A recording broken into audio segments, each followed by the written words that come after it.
Welcome to Demystify Magic with Molly and Madison. I'm Molly, a former skeptic turned full-time energy healer and teacher. And I'm Madison, a born and raised witch running my family's crystal shop. And we're here to explore all things woo through the lens of both science and spirituality so that you can find the moments of magic in your everyday life and create an intentional spiritual practice. So if that's what you're into, find a cozy spot, take a deep breath, and let's demystify some magic. Howdy doody, friends. Howdy doody day. We are back with another part of our Demystify Magic live show. If you haven't listened to our episode from 2 weeks ago, I guess it was, we shared the first half, our tarot reading, and the most interesting meditation we've ever experienced. If you've been to a more chaotic meditation, I want to hear about it. Slide into my DMs. But now we're back with the second part of that experience, which was a Q&A, a live Q&A extravaganza. Mm-hmm. I'll tell you, I really felt like, I don't even know. I felt like a real cool kid with my microphone. Something you should know about me. This is going to shock no one. I love a microphone. Put a microphone in my hand and I shine. Uh-huh. Mm-hmm. Meanwhile, I had the true moment of like, oh God, I am severely underqualified for this position. It was really fun to see the yin and the yang. We were both experiencing the full scope of the human experience right next to each other. Yeah, but some really great questions that some of which I was like, wow, I don't think I've ever been asked this before. Mm-hmm. It was really fun. So enjoy it and let us know what you think and get ready for the chakra series next week. Yeah. At this point, by the time you listen to this, we've already recorded a few of them. So if you have questions, submit them. Yeah, time is running out. Okay. Enjoy. We're going to open this up to a Q&A now. So if you have a Q. I have a sort of serious question. So I've been on this little spiritual journey for 2 years, and of course you encounter people that automatically say oh, tarot cards, you're worshiping Satan. And I've never heard anyone since I've been on this journey ever even mention Satan, maybe bad energy. How do you guys respond to that? Or what's your take on that perspective from people that aren't into this stuff? Oh, hey, if you want to worship Satan, I mean, I'm not here to yuck anyone's yum. So of the two of us, I think I am the one who has directly been asked if I worship the devil. Oh. So I do have direct experience in the field, and I hold space for that fear. And so for context, I was asked directly if I worship the devil when Hedge Witch first opened. It was we opened in November of 2021. It was probably December of that year. And I came in with a lot of judgment when somebody asked me that question, and I was maybe kind of the asshole in that situation because I instantly go to the place of oh, fuck you, whatever, you just want to start something, whatever. And then when I told her, no, I don't personally, that's not my journey, she just goes, oh, okay. And then bought something from the store, which is not what, as my mom and I, my mom's big fear was that somebody was literally going to throw a rock through our window when we opened. That is kind of the reception that she was prepared for. And okay, in response to the answer to that question was dream come true. And so I think the important thing there is recognizing that's coming from a place of fear. And often when it's people close to you, it's fear of people who care for you. And I hold space for that. And not this sounds maybe condescending, but I feel bad for someone who is afraid of things like that. And so give them the same level of care that they're giving you, even if they're not showing it in a way that maybe feels good all of the time. At least that's that has made it easier for me to swallow when I reframe it in my mind as compassion rather than malice. Can I give a really nerdy history lesson? Y'all okay for a history lesson? So the Satanic Panic was actually a very over-exaggerated in the media. So it came from, I learned this when I was an advocate because I worked at a child advocacy center, which is essentially a place where kids who disclose abuse go to get interviewed by a neutral party who's trained to do forensic interviews of kids. So they're trained in non-leading questions so that the kid doesn't have to go tell their story 16 times and then get torn apart on the stand. And that research of forensic interviewing came out of the Satanic Panic of I think it was the 80s or whatever. But it was essentially this daycare that these kids were interviewed over and over and over and over about an alleged abuse. And because they were interviewed with all these leading questions, their stories evolved to like dungeons and Satan worshipers and like all these things that turned out to there was no evidence for. And they created all these false memories. And so because of that, it became very sensationalized in the media and very feared in the media.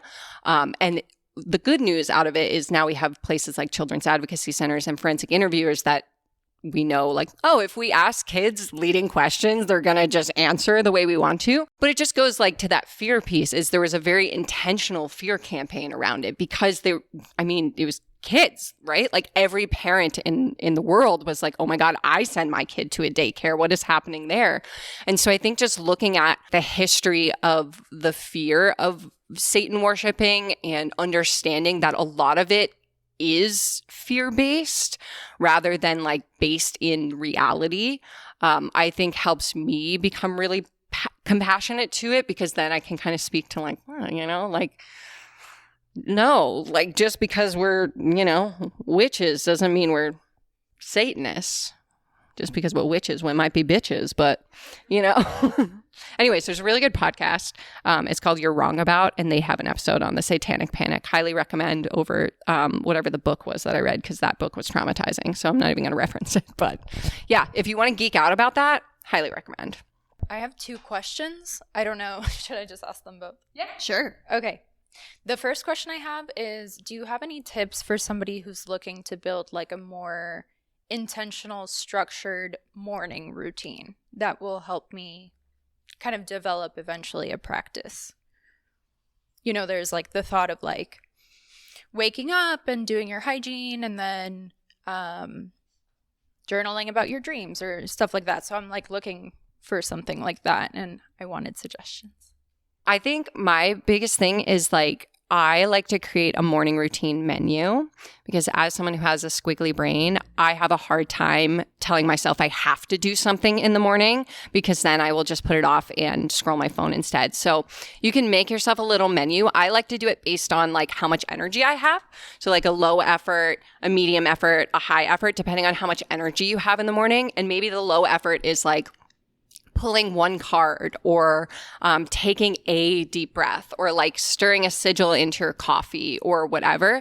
And then maybe the medium is like doing a 3-card spread or doing a journaling exercise or, meditating. And maybe the high energy is like some combination of that or a longer meditation, or maybe it's a movement practice. Maybe you go outside. I don't know. Could be fun.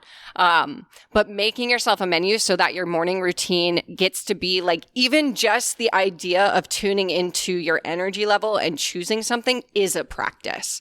Like it will start to get you more in tune with how am I feeling? How am I doing? Where's my energy at? And even if you just pick like something super simple on the list, it's going to start bringing you more into your body and into your energy.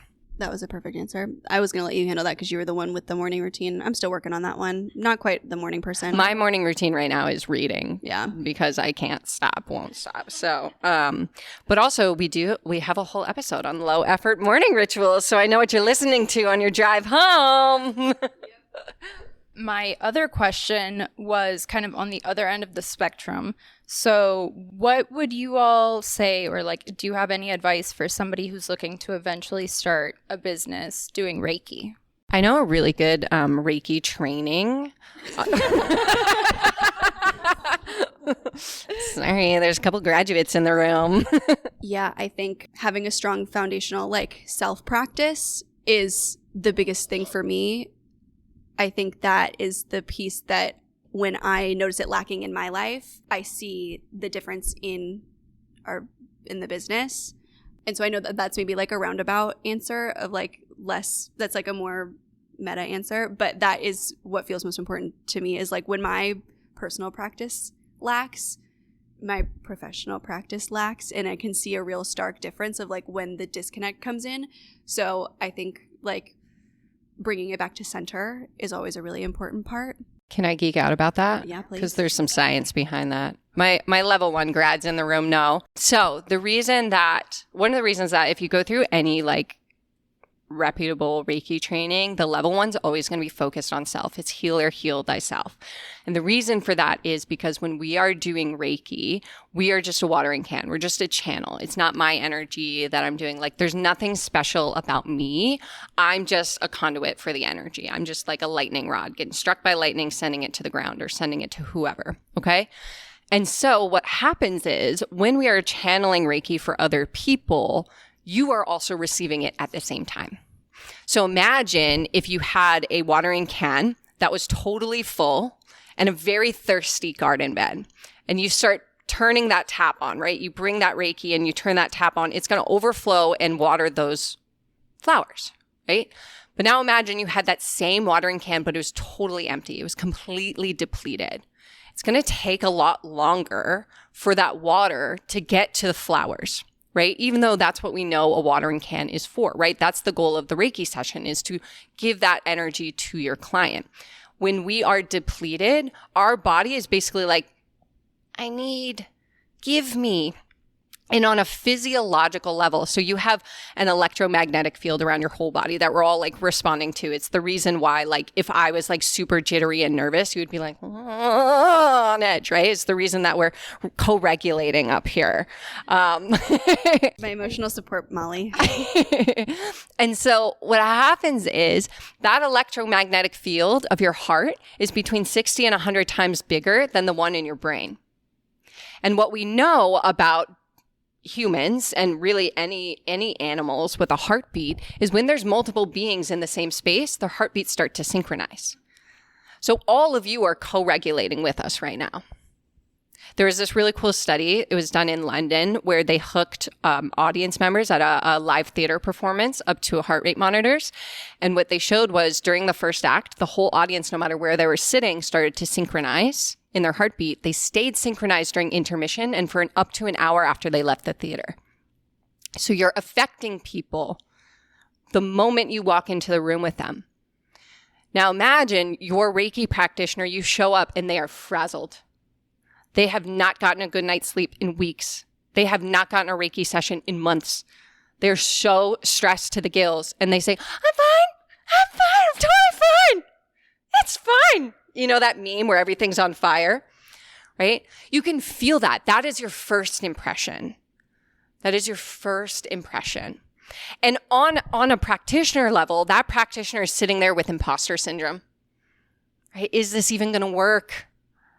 Right? The confidence goes down. But when you are centered, when you are grounded in your practice, when you are truly embodying, walking the walk, how different do you show up? That first impression completely changes because on an electromagnetic level, you are changing the environment before that person even walks in, and then your heartbeat is synchronizing with them. So if you start from a grounded place, then your client has a better opportunity to receive that energy, right? And so it's all about you. It has to be. Your Reiki practice has to be about you. It's like, I always say, like, people ask me, like, what does it mean to be a Reiki master? I say, I teach from the inside out. I teach from the inside out. I don't get nervous when my students ask me questions because I've asked those questions, right? Or I can look inside my own practice and find the answers. And that's what builds confidence as a practitioner. That's where we get past that imposter syndrome, that wondering if I'm doing right, wondering if it's going to be good enough, wondering if you're going to be feeling enough, whatever, right? That gets us in our head, that blocks that flow of energy. And that's when we come into our body and we say, just for this breath, I'm not going to worry about it. Just for this breath, I'm going to hold space. Just for this breath, I'm going to be a watering can, knowing that I am not responsible for this person's healing. I'm just here to hold the space. And by doing that, you empower your client to take responsibility for their healing and they heal better. Or, you know, you could just come through my training and I'll teach you how to do it. If I hold a crystal, I can feel stuff. If I hand that crystal to my husband, he looks at me like I'm insane. I'm like, you don't feel it. And he's like, no, I don't feel anything. What is happening there? Do we have any idea, or do I just need to find a different husband? I mean, that sounds like a personal question. That's us sitting in the gratitude or the yuck or whatever that card said. That's an off mic question answer. I think it depends. Molly, you talk a lot about the curious versus the judgmental skeptic. There is a level of like, if people can only feel what they give permission to feel. And so if you know, it's almost like an open channel or like a dam. If you block the dam, if you know, block off the river or whatever it is, nothing's going to flow through. That energy's not going to flow through. The water's not going to flow through. So it could be like I don't want to feel this thing because I don't think it's real and I think it's bullshit and fuck that. Or on the other side of like the curious skeptic, not having a certain experience is also like people experience energy in different ways. And so I don't know if you mean like physically feel something or energetically or like a knowing feel something, but it could be like, oh, I smell something when I hold a crystal, but I don't really know what that means. And so I'm saying I don't feel anything. You know, there's like a different two sides of that coin of like, if you are open and you're not having an experience, then it might be time to like open up to all senses or to all ways of knowing or feeling. Or it could just be like, you know, the channel's blocked. I have an analogy that just came through. In a shocking turn of events. And I will say, I have a rule that I never use alcohol-based analogies in my work because I work with a lot of people in recovery. But I literally, this dropped in as like there's no other way to say this. So I see it as, right, drinking wine. You can be a sommelier. You can be someone who just enjoys a glass of wine, or you can be sober, right? The person who's sober is never going to experience the notes in that wine.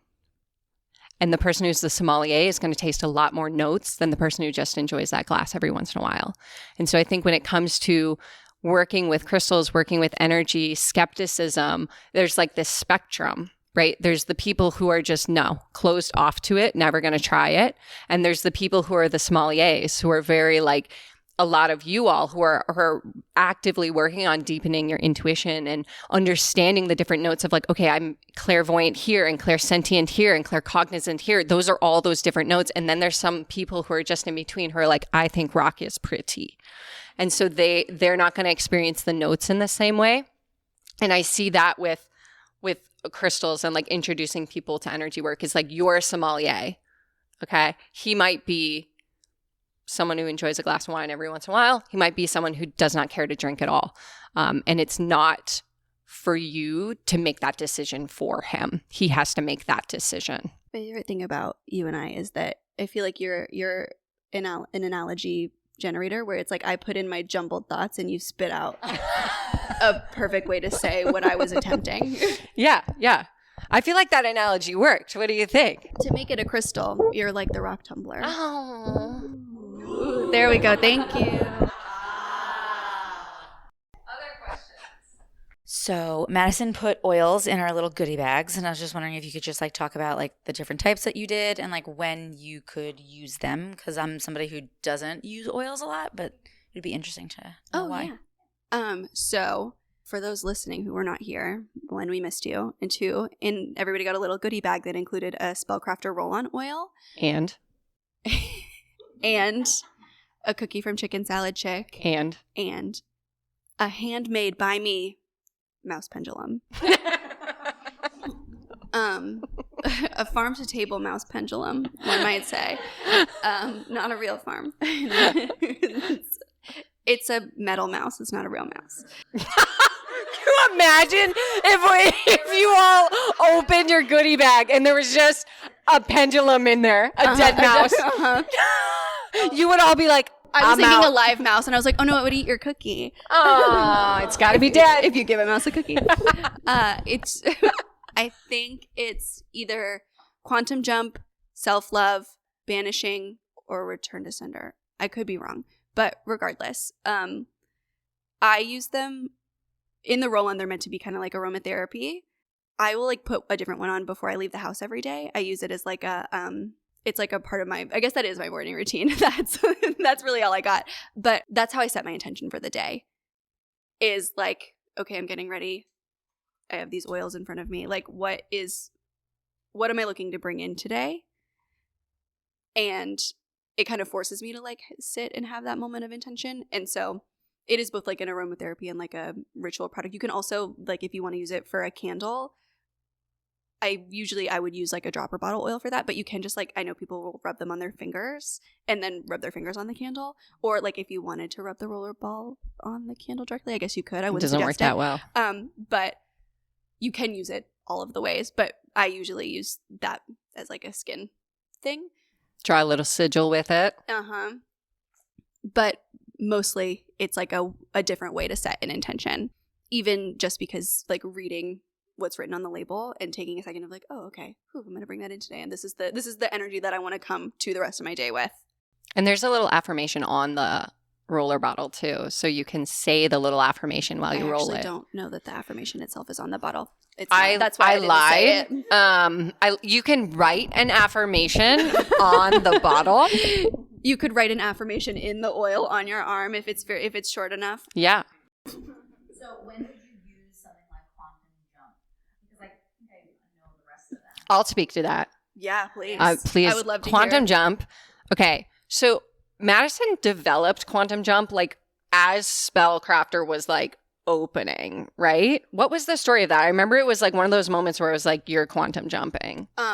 That was the first thing that I knew I was going to do. Yeah. When we decided to open Spellcrafter. Because you and I say that all the time. Like, I feel like I jumped timelines and I brought you with me. 100%. Hundo P. The Spellcrafter came about in like a very weird way. My mom and I had like just oh, that was the air conditioner. That startled me. Sorry. Lily, you can cut that out.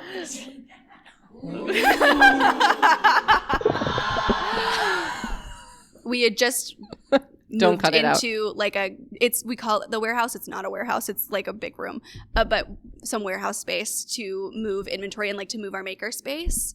And we had toyed with the idea of opening a second hedge witch for years now.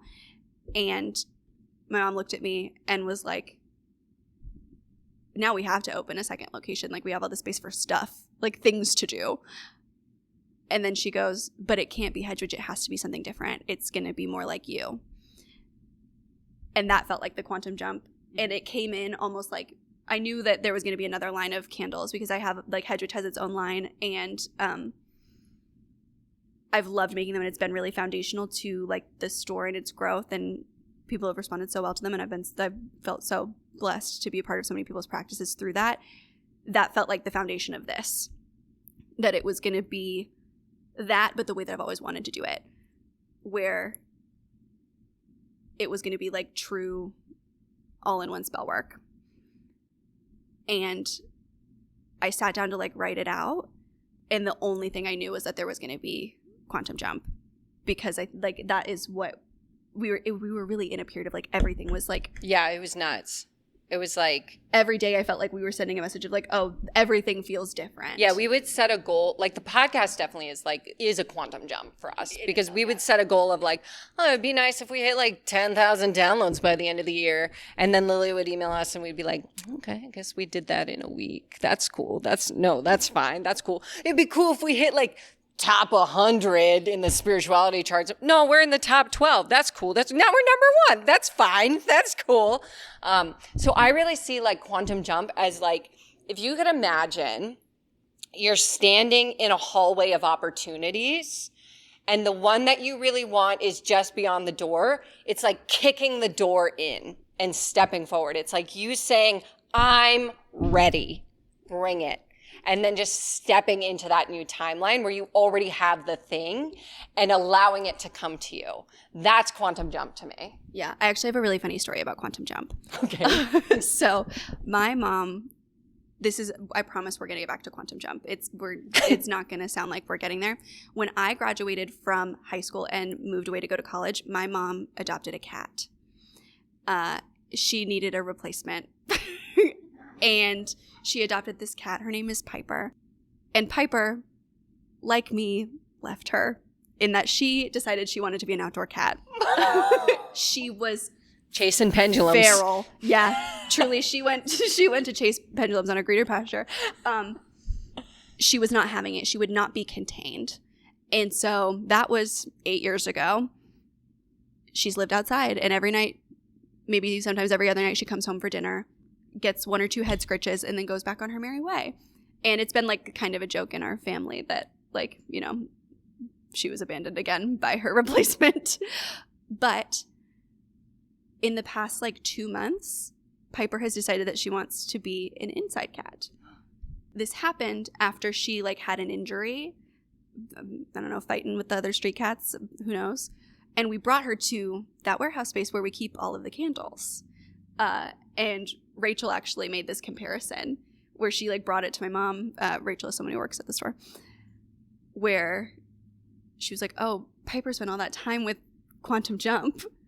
She jumped into a new timeline where she lives inside because she is not only wants to be an inside cat, but like wants to be the center of attention, wants you to scritch her, like wants you to give her treats. She's scratching on a cat tree. She's taking little naps. She's hanging out. Like, she's friends with my parents' dogs. Like, a total overhaul in her entire behavior and personality. So now it's our joke that my Quantum Jump did it. Can I share a Quantum Jump Yeah. story? Okay.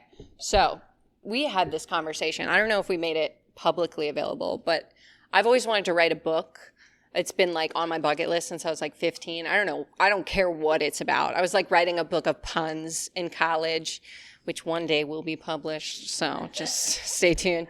But I said to Madison, I was like, people keep asking me to write this book. They keep asking me to write a book. And I'm like, I don't like I want to do it right. I want to do like the whole publishing thing and the book tour. And I just, Oprah's bestseller list, like get me an interview with Drew Barrymore, you know?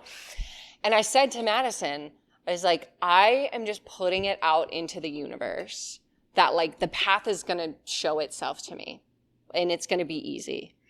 And then I made a video where I mopped my walls with Quantum Jump. And a week later, my literary agent slid into my DMs. She was like, hey, I love your podcast. Let's chat. Did I mention the Venn diagram on the pod? She specifically works on spirituality books and social justice books, and she has ADHD. Wow. Margaret, I love you. The only thing that will ever make me want to wash my balls. Something I've never done in my life. So we're big fans of Quantum Jump. I don't know if that answered your question, yeah, but we took many roundabout ways to get there. Big fan. I think like Quantum Jump is the scent of the podcast. Yeah, for me. It's my favorite thing I've ever made, is the truth. It's my favorite thing you've ever made. Cool. Besides this podcast and the mouse pendulum. Have you guys ever dabbled with spirits? And if so, do you have any advice with the spirit world? You're looking at me. Well, I wanted you to talk about Daniel. Oh, yeah. We have a Caleb update. Oh, yeah, the Caleb update is that his name is Daniel. So Anthony, who you guys met. You all know Anthony. You know, our good friend Anthony. He's a medium. So yes, I spent a lot of time with him specifically. Like, this store also feels like a big, like, that feels like the door for me of like launching into other ways of connecting spiritually. It's always been cards for me until I really got to get close with Anthony and Linda, who also works here and reads at Hedgewitch, and they've both become like really like mentors to me, and I'm very grateful for them. So it's been in the past like year or two that I've started to kind of dabble that way. We've done a lot of that kind of stuff in here. Like, every time Anthony and I are alone in the shop, if nobody's in here, we like have the dowsing rods, and we're asking because there is a little boy named Daniel who will open the door every time I'm peeing in this place. I have to like triple check the door every time I go to the bathroom because the door is open on me like 3 or 4 times with people in the store. It's opened while it's been locked. It's been very frustrating. So now like he has Hot Wheels sitting in the back as like a please.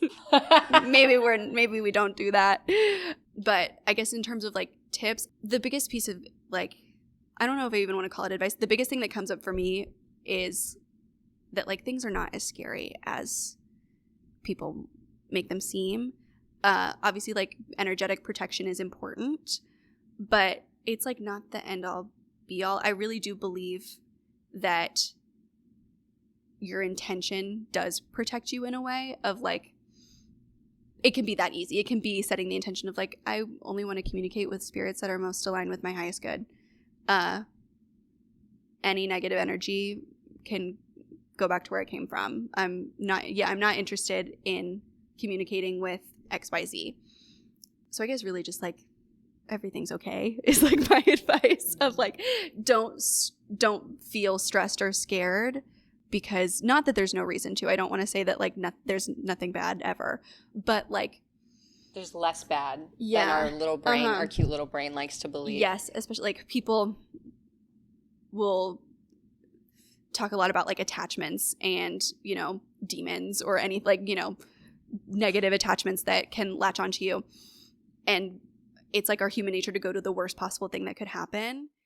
But my thought process is always, it's the same thing I think about aliens, of like if an alien passes by Earth, they are not interested in us. Like, we are not as interesting as we think we are. You know, like they're just going to keep driving by in their spaceship. Like, large negative entities have bigger fish to fry. I think I told this on the pod before. Correct me if I'm wrong. So I grew up in a skeptic family. Shocker, I know. And but my mom, when she was in her 20s, she called it at the time ghost hunter. I think we would call it a medium now. So my mom, like the biggest skeptic on the planet, is like all into paranormal, right? Like, and so I grew up hearing these ghost stories, but I didn't hear the ghost stories that you see on TV or the ones where it's like, you know, Scream or all of those movies, right? Ghost stories I would hear is, you know, the spirit in the house would wake the family up when the apartment was on fire because the smoke alarm didn't go off and like save their life. Or the ghost would like, you know, basically like bring awareness to harm that may come to the family. So I'm a big believer that spirits, if they're coming to you, they're more likely to be coming to you to help than they are to harm, because they honestly, like if you're in the spirit realm and you're coming to be a dick, like I don't think you're that powerful. It's like the school bully, you know, like we all know now that we're adults, like the school bully was actually like the really insecure person. Like I think the same thing of like asshole spirits, like most of them are there to help you, not create harm. And it's just our cute little brain has that survival wiring that we latch on to like, oh, this ghost story, the scary ghost story. So I think like, yeah, like energetic protection is important, but also like recognizing where that fear may come from is also important. And also, like, my theory is that people who have a lot of that fear have more of like a negative interaction with spirits in general, because that fear is more of an energetic fuel than the calm and peace that comes from people who have like a more open mind. Ooh, theory incoming. Okay, what if the spirits are like us in their wiring? They must have similar wiring, right, to our cute little brains. So if we come in with fear, then what if they come in with fear because they're afraid of us? They're like spiders. I don't like spiders. More afraid of us than they are, and then we are of them. I doubt that.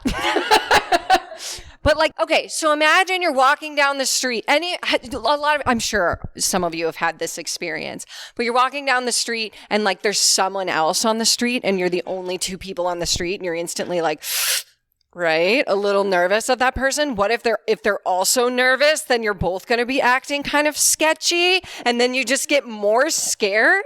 What if spirits are the same way?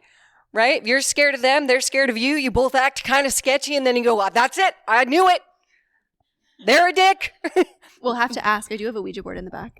Ooh, I will tell you, I used to use the Ouija board when I was a kid. Again, like the universe was like, Molly, come on, join us. But I was like, Ouija board. And I remember one time I had a sleepover with my best friend and we asked what's for breakfast. And it said waffles. And then I remember my mom opened the basement door and was like, girls, your waffles are ready. And I was like, how did it know? You've never told me that before. That's so silly. I know. I love that most innocent use of a Ouija board ever in the history of mediumship. That's incredible. I know. So anyways. Final questions. So I am going to be moving into a new space soon. So I just want to get your advice on like how to kind of enter a new space and get it like, protected and warded and everything, but also like coming into like any spirits or anything that might be in that place and be like, hi, I'm not trying to like kick you out or like harm you, just kind of want to live here. I signed the lease as well, so. Should we rapid fire? Yeah. Yeah, let's rapid fire. Okay. Something, as you were talking, my grandmother, she's one of my guides, and she passed a couple of years ago, but it was right after we bought our house, and she mailed me a bag of Jolly Ranchers. And she said it was a tradition. I think it's a Jewish tradition. I'm not sure. Don't quote me on that. But she said after you close, when you open the front door, you have to throw the Jolly Ranchers or whatever candy into the house so that your life is sweet. And I just thought that was so fun. Yeah. And I think we still have some of them like in the freezer, but it was just like I think like ritual like that. Like, I'm not a big elaborate ritual person usually, but it was like this really beautiful moment of like, yeah, like that's my intention for my house. I'm going to throw those and it's going to be silly and it's going to be cool. And then we did like a big smoke cleanse. And then something that I really like to do when I move into a new space is I make a big crystal grid. So I'll like pull cards and I'll pull crystals from my collection, and I'll make it in the center of the room when there's no furniture. And I'll just like make a big old thing, like whatever cards I pull, sometimes I'll grab like flowers or like whatever's around. I just kind of like grab based on intuition, and then I let that sit overnight before moving the furniture in. And I love that. I love that practice of just like, you can like feel it in the space, and it also looks really cool. You mentioned warding.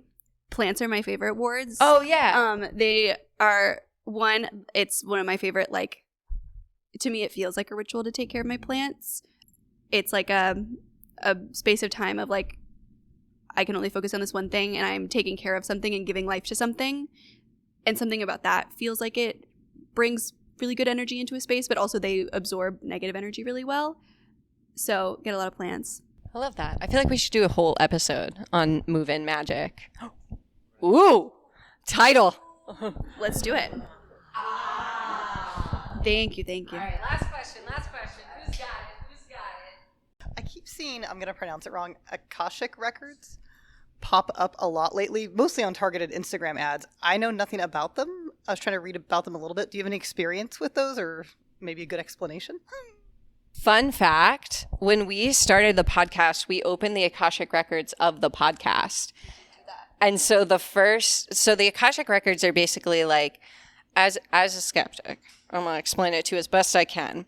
I think of it as like a library of energy. So you know how like energy can never be destroyed or created, right? So it's the same energy that's existed for eons through all of our, past lives, our ancestors, the way the world has, from Pangea all the way to here, right? Or whatever.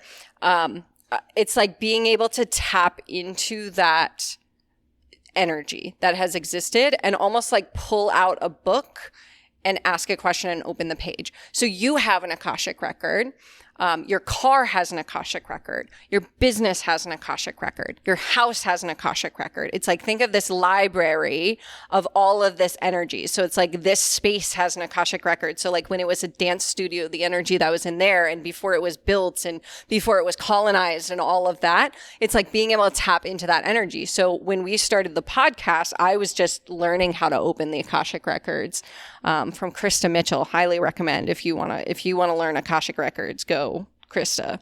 And so I opened the podcast and we asked questions like, how does this podcast want to be birthed? And like we were all ready to like write down a marketing plan, and it was like, let it be easy. And we're like, okay. And we even asked like, what kind of episodes should we make? Like, give us some titles. And that's where we got like the low effort series and the full moon episodes. Like all of the first probably dozen episodes came from just asking the Akashic records, like really like using them as like our guide rather than trying to guide it from our logic brain. And it was oftentimes there was moments I remember being like, we're really not going to do like a big launch thing. We're just going to like mention it. Like my logical brain was like, no, we got to do like a whole launch, and we got to do an email campaign. Like my business brain was like, we got to do all these things, and people have to hear about 7 times before they subscribe. And the Akashic records were very clear. They're like, no, just show up. Just show up and share it, and the people will come. And that has been true over and over and over. So it's like, I see the Akashic Records as this place that you can tap into for guidance. And it's also a place where I think our like soul's journey and the lessons we're meant to go on live. So you can almost like get insights into your soul's journey and insights into like, what am I meant to learn or experience or grow through in this lifetime? And yeah, it's just a very interesting place. It's definitely a place that like the skeptic side of my brain battles with sometimes. I won't lie to you. There's still moments where I was like, I don't know if this is coming from my brain or if this is coming from the Akashic Records, but we're just going to go with it.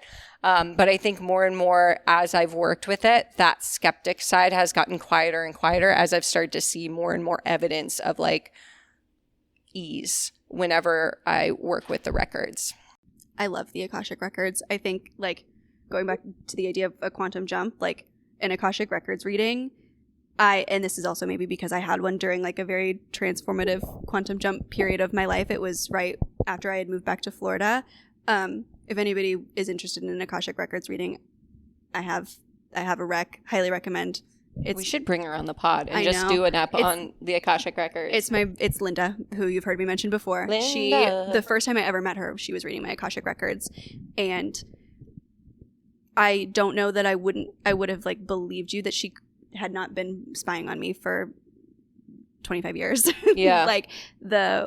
I have never felt so read like a book, so understood, and so like, you know, just ripped off my skin and was like, here's all your fleshy parts. Like, there's just no better, I'm sorry, there's no better way to describe it.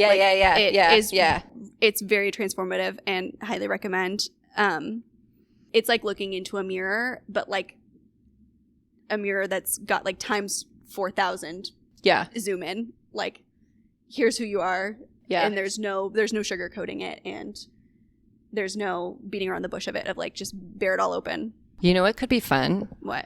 What if we read some of our Akashic Records reading from Demystify Magic?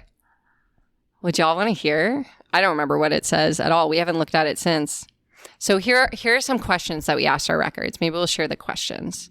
Yeah, it is also an interesting reading in that, like, you have to be really specific. Yeah. And you can't, like, when Linda read mine, I, like, had to text her a list of questions of like what I needed to know, because the idea is that they're so vast that you could like kind of get lost in there if you don't know exactly what you're looking for. Wait, I want to read these. Okay. This is fun. Okay, so the first question we asked is, who is this podcast for?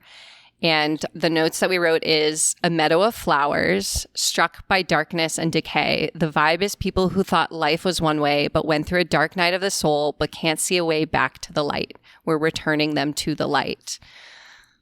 I remember none of this. I don't either.